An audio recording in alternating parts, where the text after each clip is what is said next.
अयोध्या में रामलला की प्राण प्रतिष्ठा से पहले भक्तों में उत्साह बढ़ने लगा है। 500 वर्षों की परीक्षा के बाद मंदिर निर्माण हो रहा है। 22 जनवरी को करोड़ों राम भक्तों का सपना साकार होगा।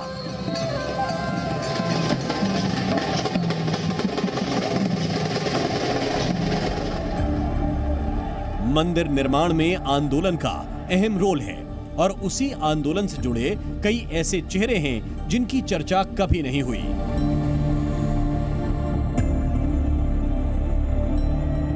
अयोध्या आंदोलन के 5 गुमनाम चेहरे इस वक्त अयोध्या में हमारे साथ में हैं। अयोध्या में 22 जनवरी को राम मंदिर का उद्घाटन होने जा रहा है, रामलला की प्राण प्रतिष्ठा होगी। लेकिन इस आंदोलन में, इस संघर्ष में ये 5 ऐसे चेहरे हैं, मैं चाहूंगा एक एक कर हमारे कैमरामैन इन चेहरों को दिखाएं, जिन्होंने बहुत मुश्किल हालात में इस आंदोलन को यहां पर चलाया और रामलला के लिए अपना जीवन एक तरह से सर्वस्व दे दिया अयोध्या में।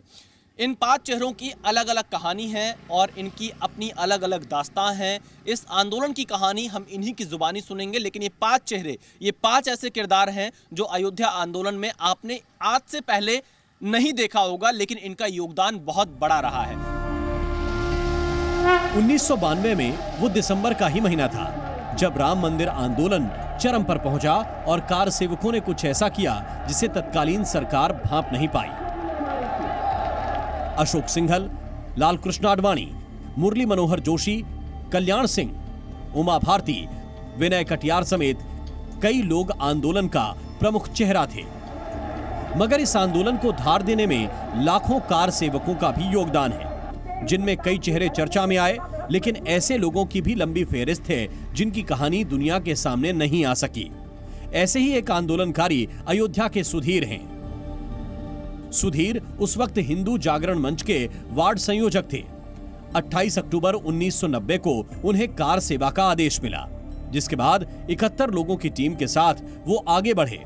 30 अक्टूबर 1990 को उन्हें गोली लगी और दाईं आंख का रेटिना खराब हो गया। सुधीर आज भी वो दौर याद करते हैं तो उन्हें गर्व महसूस होता है।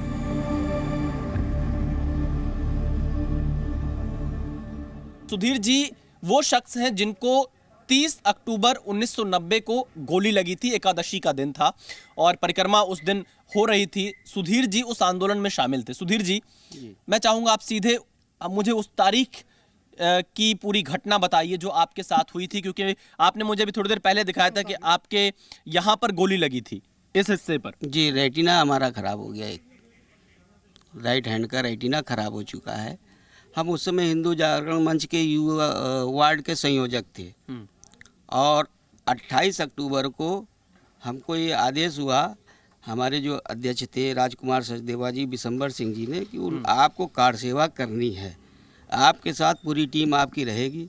उस समय हमारे पास 71 बच्चों की टीम थी, 71 हमारे साथ साथी थे, जिसमें कुछ महिलाएं भी थीं। हम लोगों ने ये प्रण किया कि 30 अक्टूबर को चलना है।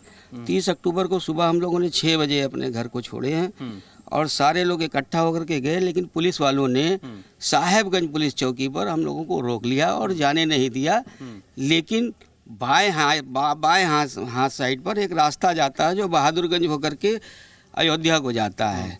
उस समय वहाँ पर पानी भी बहुत भरा हुआ, तो हम लोगों ने बहादुरगंज होते हुए 71 लोग वहाँ गए। राम जन्मभूमि, जी, राम जन्मभूमि गए और जब राम जन्मभूमि पहुँचे हैं तो वहाँ पर लाठियाँ चलना चालू हो गई थी और अमावा मंदिर में जो हमारे साथी थे 71 लोग, उसमें से 70 को हमने अमावा मंदिर में बंद कर दिया और हम अकेले उस समय बाहर निकले कि देखिए कोई व्यवस्था अगर होती है, सबको चाय पानी या कुछ मिल जाए खाने को तो जाएंगे। लेकिन उस समय वहाँ पर एक साधुओं का जत्था आया। आपने देखा होगा कि एक साधु डंडा पकड़े हुए चिल्ला रहा था, उसको पुलिस वाले मार रहे थे। उसी के पीछे साइड में मैं था, हमारे साथ योगेश जी भी थे हमारे पीछे, और उसको गोली लग गई। और जब उसको गोली लग गई तो हम लोगों ने उसको जब उठाया तो उसके प्राण पखेरु उड़ चुके थे। अब बस हमने भी उस समय हमको जोश आ गया, चूँकि युवा थे, और हमने गाली देते हुए मुलायम सिंह यादव को उनसे जैसे हम खड़े हुए वैसे हम भी गिर गए। हमको कहाँ से गोली आके लगी ये मुझको मालूम नहीं है। जब हॉस्पिटल में हमको होश आया 2 नवंबर या 3 नवंबर को हमको होश आया, तो हमको पता चला कि हमको गोली लग गई। हमको गोली कहाँ पे? यहाँ पे लगी? ये गोली यहाँ पर लगी थी। 6 महीना मेडिकल कॉलेज में एडमिट था। आँख का रेटिना चला गया है, दाहिनी आँख का, और वहाँ पर प्लास्टिक सर्जरी हुई। डॉक्टर प्रोफेसर रमेश चंद्रा जी ने किया, और उस समय डॉक्टरों का सहयोग हमको बहुत मिला। अयोध्या में आज जिस भव्यता के साथ मंदिर बन रहा है, उसके पीछे संघर्ष का लंबा इतिहास है। गुमनाम आंदोलनकारियों में वेद प्रकाश राजपाल भी हैं। अयोध्या में जब रथ यात्रा निकल रही थी, तब वेद प्रकाश को लालकृष्ण आडवाणी का सुरक्षा प्रभारी बनाया गया। आंदोलन के दौरान उन्होंने अयोध्या पहुंचे कई कार सेवकों की सेवा की। पुलिस ने कई बार उनके घर पर छापेमारी की, लेकिन वेद प्रकाश पीछे नहीं हटे। वेद प्रकाश राजपाल जी, आप अपने बारे में बताइए, आंदोलन में आपकी क्या भूमिका थी? जब माननीय LK आडवाणी जी रथ यात्रा लेकर आए थे अयोध्या, तो मैं उनके जो रथ यात्रा जिस पर वो सवार थे उसका मैं सुरक्षा प्रभारी था। और यात्रा में इतनी अपार भीड़ थी, इतना जनसमुद्र अयोध्या में उमड़ पड़ा कि प्रशासन को भी संभालना मुश्किल हो गया। उस दौरान एक अल्पसंख्यक महिला थी। उस भीड़ में किस तरह वो चढ़ के माननीय आडवाणी जी को माला पहना दी कि मुझे खुद ताजुब हुआ। मैंने माननीय आडवाणी जी को कहा कि मुस्लिम महिला है, इसको मैं इसका नाम भी जानता हूँ। जैसे उनको पता है मुस्लिम महिला, तो उन्होंने कहा पूरा उसका बायोडाटा भेजो। मैं उसके घर गया, उसका नाम आज भी याद है, चेहरा भी मेरे सामने आता है। उसका नाम था, टीचर थी, जिया रिजवी नाम था। गुरु नानकपुरा मुगलपुरा यहाँ है, वहाँ रहती थी। और मैंने माननीय जी आडवाणी जी को सारे भेजे। जिस दिन 90 का दौर था, 90 में भी जब गोलियां चली थी, उस समय के सरकार के मुख्यमंत्री ने चैलेंज किया था कि यहाँ परिंदा पर नहीं मारेगा। लेकिन वह हिंदू समाज उसने उस चैलेंज को स्वीकार किया, और ट्रेनें बंद थी, बसें बंद थी, लोग अपने घरों से पैदल निकल पड़े। और यहाँ पर हुजूम सब तरफ से, चारों दिशाओं से, भारतवर्ष के हर कोने से आने लगा। बॉम्बे, जयपुर, महाराष्ट्र, कहाँ के लोग आने लगे। बंगाल से आए, हिमाचल से आए, सारे लोग आए। ये हम छावनी में खड़े हैं, गुप्तार घाट के पंचमुखी महादेव मंदिर से गुप्तार घाट शुरू होता है। यहाँ राम जी गुप्त वैकुंठ धाम को गए थे, इसीलिए इसका नाम गुप्तार घाट है। तो उस समय जब आंदोलन में सेना के लोग यहाँ थे, हमारे सुभाष धीर थे, एक विंग कमांडर जाफा साहब हैं, ये सब लोग भी आंदोलित हो गए। और सारे लोग निकल पड़े कि जो कार सेवक बाहर से आ रहे हैं उनको अयोध्या तक कैसे पहुँचाएं। क्योंकि उस दौरान मेरे यहाँ पुलिस का छापा भी कई दिन घर पे पड़ा। माननीय प्रचारक थे हृदयनाथ सिंह जी, हम दोनों भंडारे के लिए ईंधन की व्यवस्था कर रहे थे। मैंने कहा फुटकर में ले रहे हैं तो ये महंगे पड़ रहे हैं, क्यों ना हम होलसेल में मंगा के दें, उससे समाज का पैसा बचेगा और वो और काम में आएगा। तो उस दिन भी छापा पड़ा। 90 के दशक में आंदोलन को लेकर बड़ा उत्साह था। अजय रस्तोगी की आंदोलन से जुड़ी कई यादें हैं।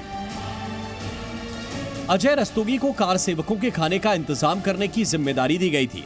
उन्होंने अपने साथियों के साथ मिलकर अयोध्या में लंगर लगाया, देश भर से आए कार सेवकों को खाना खिलाया। 3 दिसंबर से 6 दिसंबर 1992 की दोपहर तक लगातार खाना बनाते रहे और खिलाते रहे। अजय रस्तोगी जी हैं, और मुझे पता चला इनकी भूमिका थी कार सेवा के वक्त लोगों को भोजन मुहैया कराना, उन्हें खाना प्रदान करना। अजय रस्तोगी जी, कैसा माहौल था उस समय, क्या स्थिति थी? और जब हजारों की संख्या में लोग थे तो उनके लिए खाना आप कैसे व्यवस्थित कर पा रहे थे? कितना चैलेंजिंग था? राम जी जिसको चुनते हैं जिस काम के लिए, उसको वैसी बुद्धि और ताकत देते हैं। आदमी अपने आप कुछ नहीं कर पाता। राम जी ने किया, राम जी ने चुना हमको, राम जी ने उस हिसाब से बुद्धि दी, उस हिसाब से ताकत दी। काम हुआ, 3 दिन तक लगातार खिलाते रहे, काम चलता रहा। कैसे आपने व्यवस्था कैसे की? 3 दिन तक क्या खिलाया लोगों को? कहाँ पर आप खाना बनाते थे? बड़े बड़े भंडारे चलते थे। हाँ, केवल तहरी खिलाई हमने, तहरी क्योंकि लोग बड़े पूरी खा चुके थे, बहुत पूरी खा के थक चुके थे। तो हमने कहा चावल बनाया जाए, क्योंकि दक्षिण के लोग जितने हैं सब चावल ही पसंद करते हैं। तो हमने तहरी बनवाई। अच्छा, आप मुझे भी एक बातचीत करने से पहले बता रहे थे लोगों ने अपनी पीठ पर पूड़ियाँ बांध ली थी, ये क्या किस्सा था? 30 अक्टूबर का किस्सा है। अच्छा, ये जब परिक्रमा में किस्सा था, परिक्रमा जाना था तो ये था कि गिरफ्तार करेंगे, जरूर करेंगे, और कहाँ ले जाके छोड़ेंगे इसका कोई पता नहीं। तो आप लोग अपना भोजन अपने साथ रखिए ताकि कम से कम भूख से आपके किसी की व्यवस्था आपकी खराब न होने पाए। तो सबको आदेश किया गया था कि आप लोग कम से कम एक पैकेट पूड़ी पीठ पे रख लीजिए। अच्छा, 6 दिसंबर 92 को जब ढांचा गिरा था उस वक्त आप कहाँ पर थे? उस वक्त हम चौक में ही भंडारा करते थे। अच्छा, वो व्यवस्था हमको दी गई थी कि यहाँ आप खाना खिलाइए, लोग भूखे हैं। 3 तारीख की रात से हमने खाना शुरू कर दिया था। 3 दिसंबर 1992। 3 दिसंबर 1992 की रात में हमने खाना शुरू करा दिया। कितने लोगों को आपने खाना खिलाया होगा, अनुमानित संख्या कोई? कुछ नहीं भैया, हम लोग रात दिन करते रहे, भगोना बदलते रहे, भगोना चढ़ता रहा, 3-3 भगोने चढ़े रहे लगातार। 6 दिसंबर की सवेरे 11 बजे तक हम लोगों ने भोजन कराया। 11 नहीं बल्कि हमारे 3 बजे 4 बजे तक कराया है। राम मंदिर आंदोलन ऐसे दौर में चला जब एक दूसरे तक संदेश पहुंचाना भी बड़ी चुनौती थी। इसके बाद भी लोगों ने आंदोलन आगे बढ़ाया। अयोध्या के शिवकरण सिंह ऐसे ही एक गुमनाम आंदोलनकारी हैं, जो संदेशवाहक के तौर पर काम करते रहे। बचपन से संघ से जुड़े रहे, उन्होंने अयोध्या पहुंचे कार सेवकों के रहने का इंतजाम किया, साथ ही गांव-गांव लोगों को आंदोलन से जुड़ी जानकारी दी। शिवकरण जी, आपकी क्या भूमिका थी अयोध्या आंदोलन हम में? चूंकि बाल्यकाल से ही आरएसएस से जुड़े हुए थे, सायं कारवा थे, तो हमको जो भी संगठन से निर्देश मिलता था उसका हम पालन करते थे। हमको शाम तक एक चिट आ जाती थी, रामदयाल जी, स्वर्गीय रामदयाल जी भेज देते थे कि यह काम आपको करना है। तो उसमें उस समय सबसे बड़ी रहने की व्यवस्था, बाहर से जो लोग आए थे उनके लिए पुआल की व्यवस्था, पुआल मतलब नीचे बिछा के उस पर व्यवस्था करना, ये सारी पुआल की व्यवस्था करना, उनके खाने की व्यवस्था करना, गांव-गांव में जाके संपर्क करके कि इनको कहाँ-कहाँ दूर-दूर गांव में रखना। चूँकि परिक्रमा का ये हो गया तो परिक्रमा तो होना ही है। शाम को हम चौक में ही बिजली घर के पास थे, एक हमारे मित्र उन्हीं के यहाँ, हमारे पास एक चिट आया कि अशोक सिंघल जी आ चुके हैं और सब जगह प्रसारित करो, अशोक सिंघल जी कल रहेंगे।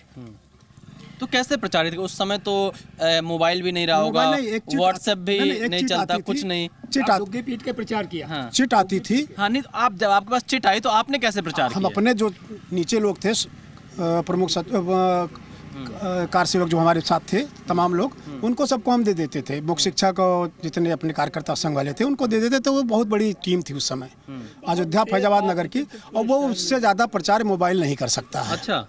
और फिर हम लोगों ने, अजय रस्तोगी जी भी आपसे जिससे मिले हैं, हम ये दोनों लोगों ने सुबह तय कर लिया कि हमको परिक्रमा करना ही है। तो हम लोग इधर खेत से जो जिसमें पंचकोसी परिक्रमा चल रही है, पंचकोसी परिक्रमा के बहाने हम लोग निकल लिए। तो हम लोग चले गए ITI के पास, उदया पब्लिक स्कूल के पास, वहाँ पे BSF CRPF सब थी, महिलाएं थी। तो एक महिला हमारे साथ भी थी, उसने साफ साफ कह दिया कि तू कल की लड़की है और वर्दी पहन लिया, तू क्या समझती है, अब्बा छोटा उखाड़ के पटक दिया। तो कहे माता जी माफ़ करो, उधर से निकल जाओ। बाग की तरफ उसने इशारा किया, हम लोग फिर ये पूरा झुंड लेके उधर निकल गए। वहाँ पहुँचे तो सबसे पहले सूचना मिली सुधीर नाग जी को गोली लग गई है, और इनके बारे में भी अफवाह थी, वेद राजपाल के बारे में भी, कि ये मर चुके हैं। लेकिन हम लोग वहाँ पहुँचे और ठेला तो हम लोग सामने सिद्धू का गया जिसपे लदे हुए थे, लेकिन हमको नहीं पता था कि हमारे इतने करीबी घायल हो चुके हैं। मंदिर निर्माण के लिए अयोध्या जैसे जैसे आगे बढ़ा, वैसे वैसे लोग भी जुड़ते चले गए। आज जब रामलला को मंदिर में विराजमान करने की तैयारी चल रही है, तो आंदोलनकारियों के ऐसे प्रण भी देखने और सुनने को मिल रहे हैं जो उनकी भक्ति का एहसास करा रहे हैं। इनको गोली लगी थी और ये उस आंदोलन में शामिल थे। जैसा कि हमने आपको बताया कि आपने इससे पहले शायद सुधीर जी के बारे में नहीं सुना होगा, नहीं पढ़ा होगा, इसलिए आज हम आपको इनसे मिलवा रहे हैं। ये वो चेहरे हैं जिन्होंने आंदोलन में बढ़ चढ़कर हिस्सा लिया और अब इनके लिए सपना साकार हो रहा है। 22 जनवरी प्रधानमंत्री मोदी की मौजूदगी में राम मंदिर का भूमि पूजन हो रहा है। जी हाँ, हो रहा है। और हम 1992 में 6 दिसंबर को जब ढांचा गिरा था और रामलला का स्थान वहाँ से जब चेंज हुआ था, तो हमने प्रतिज्ञा कर रखी थी कि जब आप गर्भगृह पे बैठेंगे तभी हम आपका दर्शन करेंगे। 92 से लेकर के आज तक मैं रामलला का दर्शन नहीं किया हूँ। अभी तक आपने दर्शन ही नहीं किया? जी नहीं। आप अयोध्या में रहते हो और आप राम जन्मभूमि नहीं गए? जी नहीं, क्योंकि क्यों? हमारी प्रतिज्ञा जब पूरी होगी तभी हम दर्शन करेंगे। जब रामलीला अपने स्थान पर विराजमान हो जाएंगे तब मैं दर्शन करूंगा। मतलब ये तो काफी लंबा समय बीत गया, मेरे ख्याल से 8 और 33 साल हो गए। हाँ? 30 साल हो गए। मतलब 31 साल के आसपास का वक्त हो रहा है। हाँ। और हमने प्रतिज्ञा कर रही थी, वो प्रतिज्ञा हमारी पूरी हो रही है। 22 जनवरी को आप रहेंगे राम जन्मभूमि में? संभावना होगी तो अगर बुलाएंगे राम जी तो जाएंगे, नहीं बुलाएंगे तो बाद में जाएंगे। अपनी आंखों के सामने मंदिर बनते हुए देख रहे आंदोलनकारी उत्साहित हैं। उनकी यादों में 90 के दशक का संघर्ष है और दिल में भगवान के भव्य मंदिर निर्माण की खुशी। अजय जी, इतना लंबा आंदोलन चला, अब कैसा लग रहा है आपको जब वो घड़ी आ गई जिसका इंतजार 500 वर्षों से लोगों को था? हर चीज़ बयान नहीं की जा सकती। जो दिल में है वो आँख मुंह नहीं बता सकता, जो आँख देख रही है उसको मुंह नहीं बता सकता। सबकी अलग अलग वो है भूमिका। जो खुशी है वो प्रभु की दी हुई है, किसी तरह बन जाए, अपनी आँखों से देख लें, कल्पना है। अगर प्रभु ने रखा तो ज़रूर देखेंगे।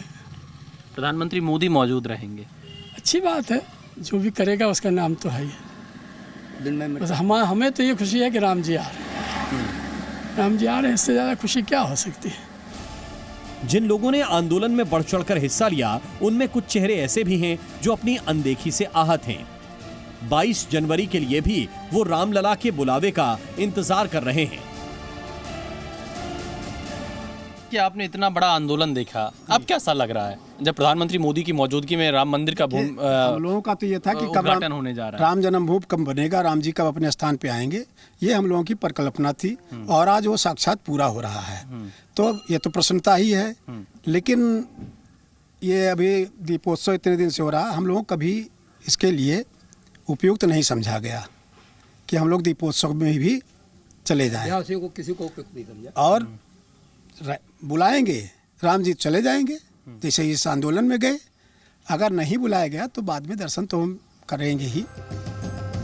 अयोध्या में भव्य और दिव्य मंदिर की परिकल्पना आज साकार हो रही है। 22 जनवरी की शुभ घड़ी का हर किसी को बेसब्री से इंतजार है। आंदोलन में शामिल गुमनाम चेहरों की कहानी उनका संघर्ष भी बताती है और रामलला को लेकर उनकी भक्ति भी दिखाती है। कोई ऐसी घटना जो आपके साथ घटित हुई हो, कोई ऐसा संस्मरण आपको याद हो इस आंदोलन से जो आपसे जुड़ा रहा हो? जिस समय सुधीर जी को गोली लगी, ये हमारे बगल में ही थे और उसके बाद भी हमको कुछ समझ में नहीं आ रहा था कि इनको हमें पकड़ना है या आगे बढ़ना है, और मैं आगे बढ़ता ही जा रहा था। पर उसके बाद जब वहाँ पर हम लोग आगे नहीं पहुँच पाए, बुरी तरीके से हम लोग को पीट करके पीछे कर दिया गया, तो मजबूरन हम लोग को वहाँ से भागना पड़ा। तो देखिए यहाँ पर ये वो 5 चेहरे हैं जिनसे हमने आपको मिलवाया, जिनका अयोध्या आंदोलन में एक अहम भूमिका रही, गुमनाम चेहरे रहे। 92 के बाद से आपने शायद एक कहीं अगर देख लिया हो तो देख लिया हो, अयोध्या के लोग तो इनको जानते हैं पर देश के लोग इनको नहीं जानते होंगे। इन 5 चेहरों की कहानी भी हमने आप तक पहुंचाई ताकि अयोध्या आंदोलन को आप समझ सकिए कैसे, किस व्यक्ति की क्या भूमिका थी, क्योंकि गिलहरी की भूमिका भी बहुत महत्वपूर्ण होती है। जिस तरह से जब भगवान श्री राम लंका विजय के लिए जा रहे थे तो उसी तरह से इन सब की भी छोटी छोटी अपनी जिम्मेदारियां थीं, अपना कर्तव्य था जिसको ये पूरा कर रहे थे। कैमरामैन एस जयदीप के साथ विशाल पांडे, जी मीडिया, अयोध्या।